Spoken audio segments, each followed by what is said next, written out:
Hello, my dear friends. If you're watching this, chances are you're either in your 60s, 70s, or beyond, or perhaps you're caring for someone in that age group.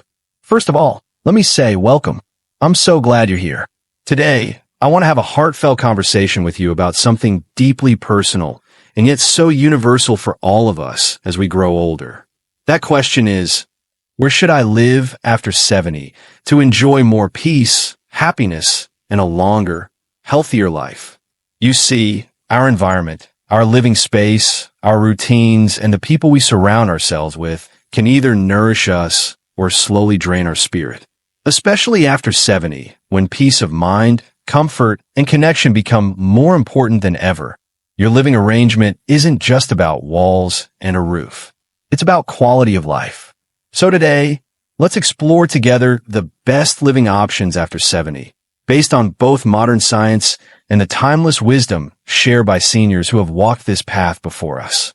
Whether you're living alone, considering moving in with family, looking at senior communities, or exploring co-living with friends, this video will give you a warm, honest look at what truly brings longevity and peace of mind.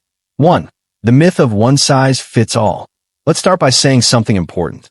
There's no one perfect answer.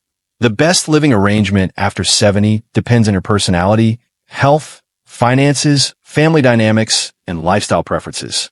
Some people thrive in solitude and peace. Others blossom in community. Some need medical support. Others are completely independent. And you know what? All of that is okay.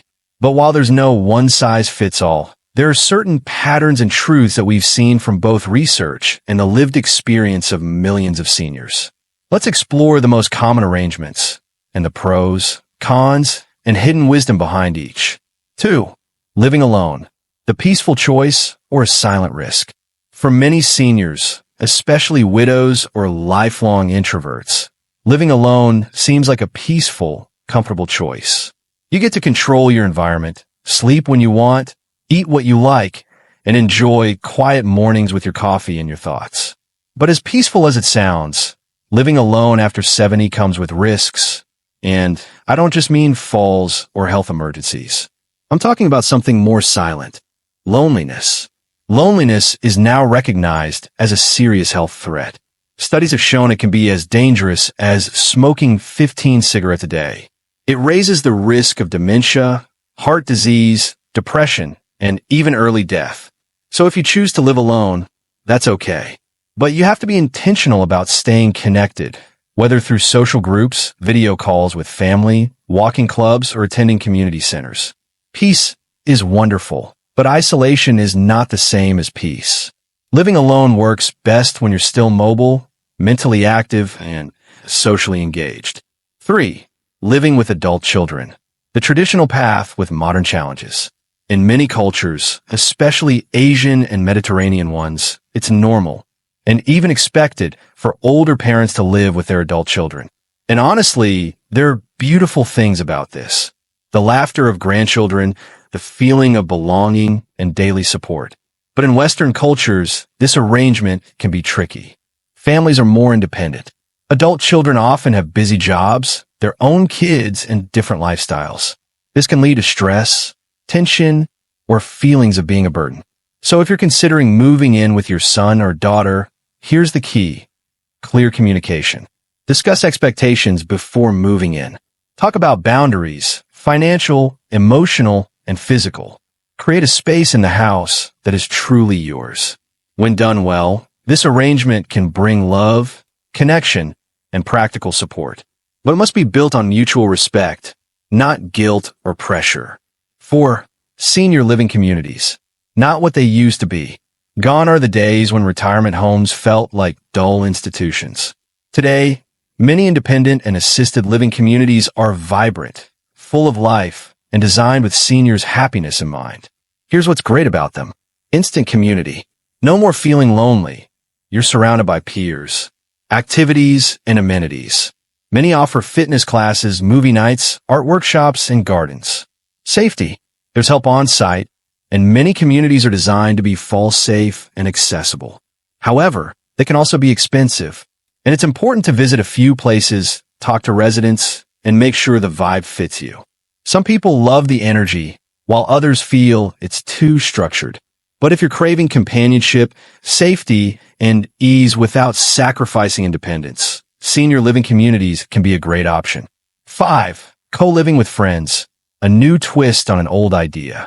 Have you ever joked with friends, saying, one day we should all buy a big house and live together like the Golden Girls? Well, more and more seniors are actually doing it. This is called co-housing or shared housing, and it's becoming popular among seniors who don't want to live alone or in traditional retirement homes. You share a house or a cluster of houses with trusted friends. You cook together, garden together, support each other emotionally and practically. The benefits? Companionship without control, shared expenses, a sense of purpose. Of course, you need to choose carefully. Living with others takes emotional maturity, flexibility, and shared values. But when it works, it creates a sense of family by choice, a powerful thing after 70. 6. Aging in place with modifications. The best of both worlds?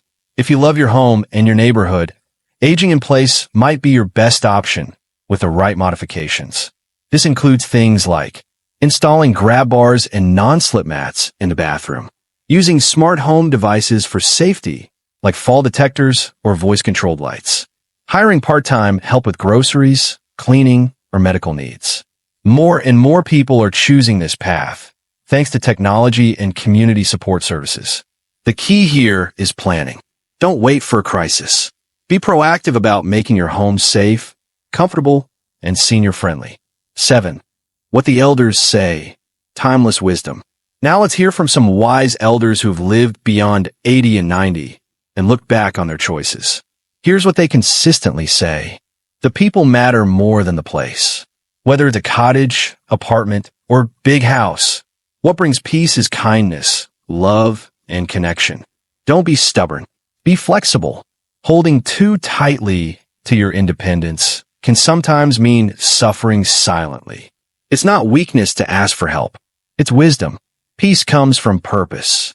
Find something to wake up for each day. A garden, a pet, a painting, volunteering. Living arrangements are better when they support your passions. Don't wait too long to make a change. If you feel unsafe, lonely, or stuck, listen to that feeling. Change is scary, but staying in the wrong situation can steal years from your life. 8. What science tells us about longevity and living environment. Let's back up this wisdom with some science. Multiple studies show that the most important factors for longevity aren't just diet or exercise. They are social connection. People with strong social ties live longer, healthier lives. Low stress environment. A peaceful, safe home reduces inflammation and protects the heart. Mental stimulation. Being around people, learning new things, and staying engaged keeps the brain sharp. Sense of control. Having autonomy in daily decisions boosts emotional well-being. So your best living arrangement should support these pillars. It's not about luxury. It's about the little things, a neighbor to wave to, a friend to have coffee with, a cozy chair by the window, a home that feels safe. So, my dear friend, what's the best living arrangement after 70? The truth is, only you can answer that. But now you have the tools, the insights, and the wisdom to guide you. Whether you choose to live alone with intention, move in with family, join a vibrant senior community, or create a new home with close friends. The most important thing is that your environment supports your peace of mind, your safety, your joy, and your sense of purpose. Don't settle for just getting by. You deserve to thrive in this next chapter. You've earned it. And remember, it's never too late to make a change, to choose peace, to choose connection, to choose life in all its richness. Thank you for spending this time with me. If this video touched your heart or gave you clarity, please share it with someone you love. And subscribe for more thoughtful, gentle conversations like this one. Until next time, take good care of yourself. You are never alone.